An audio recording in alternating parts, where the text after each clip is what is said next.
আসসালামু আলাইকুম, কেমন আছেন সবাই? আলহামদুলিল্লাহ আমি ভালো আছি। নিপাস কিচেনে আপনাদের সবাইকে স্বাগত।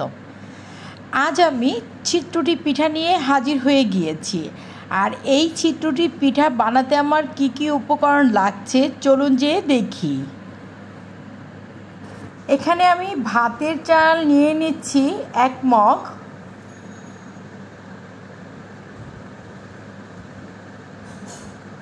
পোলাওয়ের চাল নিব আমি আধা মগ।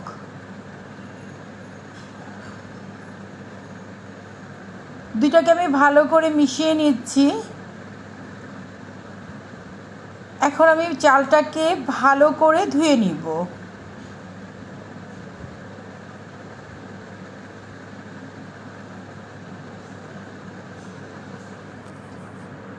চাল ধোয়া হয়ে গিয়েছে, এখন আমি চালের মধ্যে পানি দিব।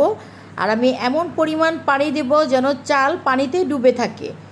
চালটাকে আমি ভিজিয়ে 6 ঘন্টার জন্য রেখে দিব। 6 ঘন্টা পর আমি ফিরে এসেছি। চালটাকে আমি হাত দিয়ে ধরে আপনাদের একটু কাছ থেকে দেখাচ্ছি। চাল কিন্তু ফুলে গিয়েছে। আমি একটা ব্লেন্ডারের জগ নিয়ে নিয়েছি, জগের মধ্যে আমি চাল দিয়ে দিচ্ছি। চালের মধ্যে আমি সামান্য পরিমাণ পানি দিয়ে দিচ্ছি। এখানে আধা কাপ পানি দিলাম, আপনারা আপনাদের প্রয়োজন মতো পানি দিবেন, খুব বেশি পানি দিবেন না। এখন আমি চালগুলোকে ব্লেন্ড করে নিব।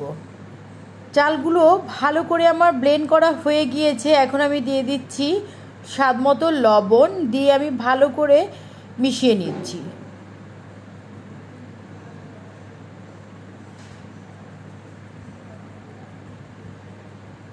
লবণ দিয়ে ভালো করে মেশানো হয়ে গিয়েছে। এখন আমি দিয়ে দিব 1 কাপ পানি।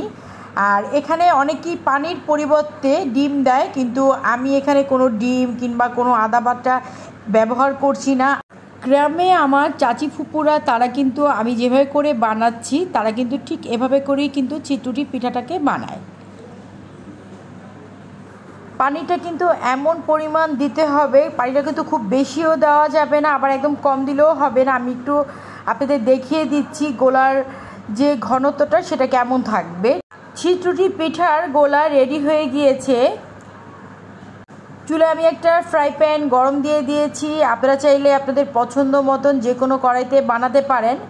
আমি এখন ফ্রাই প্যানের মধ্যে একটা কাপড়ের মধ্যে তেল নিয়ে ঠিক যেভাবে করে আমি দেখাচ্ছি এভাবে করে কিন্তু মেখে নিতে হবে। আর আপনারা কিন্তু খুব বেশি পরিমাণ তেল দিবেন না, তাহলে কিন্তু পিঠাটা ক্রিস্পি হবে না।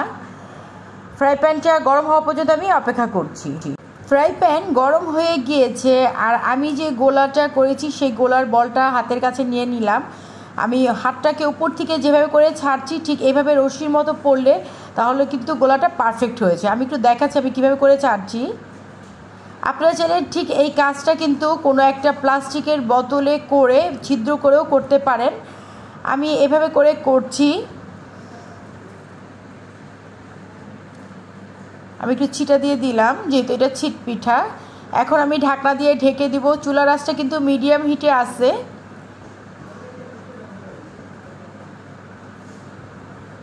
ঢাকনাটা খুলে নিচ্ছি। আমি একটা খুচুন অথবা হাত দিয়ে যেটা আপনাদের সুবিধা ঠিক এভাবে করে আমি ভাঁজ করে নিচ্ছি।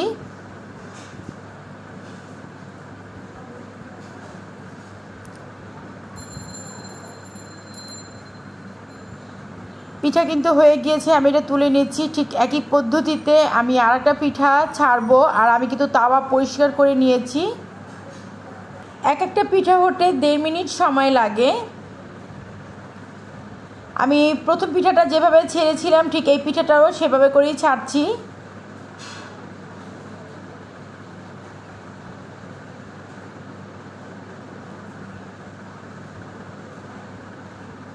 ঠিক সেই একই পদ্ধতিতে ঢেকে তারপরে কিন্তু পিঠাটাকে আমি ভাজবো।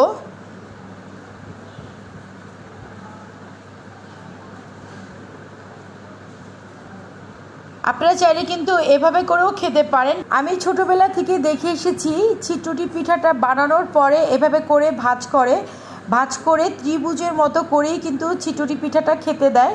তো আমি ঠিক সেভাবে করেই বানিয়ে আপনাদের দেখিয়ে দিলাম। বাকি পিঠাগুলো আমি এভাবে করে বানিয়ে নিব। সবগুলো চিত্রটি পিঠা আমার বানানো হয়ে গিয়েছে। আমি একটা ডিশে চিত্রুটি পিঠাগুলোকে নিয়ে নিয়েছি। আর আজকে এই চিত্রুটি পিঠাগুলো আমরা খাবো দেশি মুরগি আলু দিয়ে ঝোল রান্না করেছি, সেই দেশি মুরগি দিয়ে। আপনারা চাইলে কিন্তু এই চিত্রুটি পিঠাটা গরুর মাংস আলু দিয়ে ঝোল অথবা হাঁসের মাংস দিয়েও কিন্তু খেতে পারেন। তৈরি হয়ে গেল মজাদার চিত্রটি পিঠা।